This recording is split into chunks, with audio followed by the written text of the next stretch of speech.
The Watcher on Netflix, the horrifying true story. Dean and Nora Brannock, played by Bobby Cannavale and Naomi Watts, migrate to a dreamy New Jersey neighborhood where they believe their children will be protected from the perils of the outside world in the now streaming series. The Watcher, which also features Jennifer Coolidge and Mia Farrow from Rosemarie Baby, rivals AH's Murder House by deviating significantly from the horrifyingly real event that served as its inspiration. If you dare, read on to discover the true narrative behind Netflix's most recent horror series, which may cause you to reconsider signing your next lease. The real-life pair Derek and Maria Broadus served as the inspiration for the Brannocks in The Watcher. The house, which is 45 minutes outside of New York City, has been the subject of my family for decades now, and as it approaches its 110th birthday, I have been put in charge of observing and waiting for its second coming, according to the anonymous author. The letter criticizing the couple for making house improvements and threatening to kidnap their 3 children seems to have been written by someone who had done their research on the Broadus family. The following day, Derek and Maria learned that John and Andrea Woods, the former homeowners of their new home, had also received a weird letter from a person going by the name of the Watcher. The Woodses received a letter just before they left, in which the author claimed they had been closely monitoring the residence. The couple figured it was a joke since they had lived there for 23 years and had never received anything from the Watcher before, so they threw the letter out without giving it much attention. However, the police took the letter seriously and warned the Broaduses not to discuss it with anyone else, especially because their new neighbors were now being investigated. The Watcher wrote, "The employees have been busy, and I have been watching you unload carloads of your personal goods."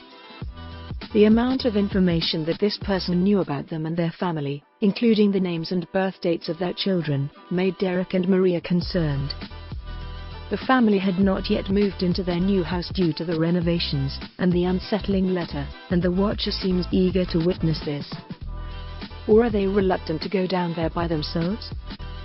If I were them, I would be really terrified. The Watcher informed the family that they pass by many times a day in the same note. Derek and Maria stopped bringing their children to what was supposed to be their new home after the second letter. The spooky letters prevented them from finding a buyer, which the Broaduses decided to share to anybody who came to view the home. Derek told New York Magazine, "I don't see how you go through what we did and think you could do it to anyone else."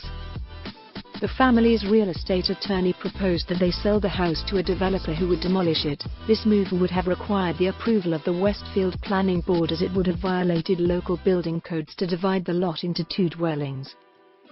After a contentious 4-hour board meeting when several locals voiced their concerns that demolishing 657 Boulevard would diminish the value of their homes and impair the neighborhood's attractiveness, the proposal from the Broadus was unanimously refused.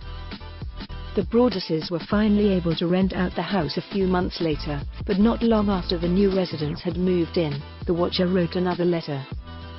It was dated February 13th. The same day the Broaduses testified in a lawsuit they brought in June 2015 against the Woodses, the former owners of the property, alleging that they ought to have informed them about the Watcher. The letter, which came 2.5 years after the Broaduses purchased the house, was addressed to turnaround fools. Police had a hunch that someone in the Westfield neighborhood was responsible for the letters from the start. According to New York Magazine, initially they had faith in Michael Langford, the Broadus next-door neighbor, whose family had been residing there since the 1960s and who was described as kind of a unbearably figure by another neighbor. Authorities looked into Andrea Woods, the previous owner of the house, and Michael's sister, Abby Langford, a real estate agent, when a subsequent examination indicated that the DNA on the envelope was from a female. Another potential suspect, a man who, according to his girlfriend, enjoyed very dark video games and frequently played as the character Very Dark Video Games, was also eliminated after failing to show up for many contacts with law enforcement. According to some locals who spoke with New York Magazine, it's likely that the Broaduses are responsible for the unsettling letters. They may have written them themselves to avoid the sale after realizing they couldn't afford the house. Nearly 3 years after the Watcher had been in touch with him, Derek did admit to mailing anonymous letters to his neighbors who had attacked him on Facebook. The Broadduses sold the house in the summer of 2019 for $959,000, incurring a $400,000 loss on a property they never resided in. The Broadduses, who downsized to a smaller house in Westfield, admitted to being terrified by their encounter with the Watcher to The Sun online in October and claiming that they are trying to move on with their lives. Despite exciting developments in the case since the Broaddus story was published in New York Magazine in 2018, the Watcher's identity is still unknown. The Union County Prosecutor's Office requested voluntary DNA samples from locals who lived close to 657 Boulevard after the report was published. However, the Cut claims that there is no Malcolm Mannix who resides in Westfield. The writer indicated that their father had watched 657 Boulevard in the 1960s in the original note to the Broadduses. Former students told the Cut that he had discussed his fixation with the Westfield mansion in his courses and had sent at least 50 letters to the house itself, rather than the owners. He asserted that he had been writing to a different adjacent house, and that because of his considerate, non-threatening letters, the owners of that house had really allowed him to house sit.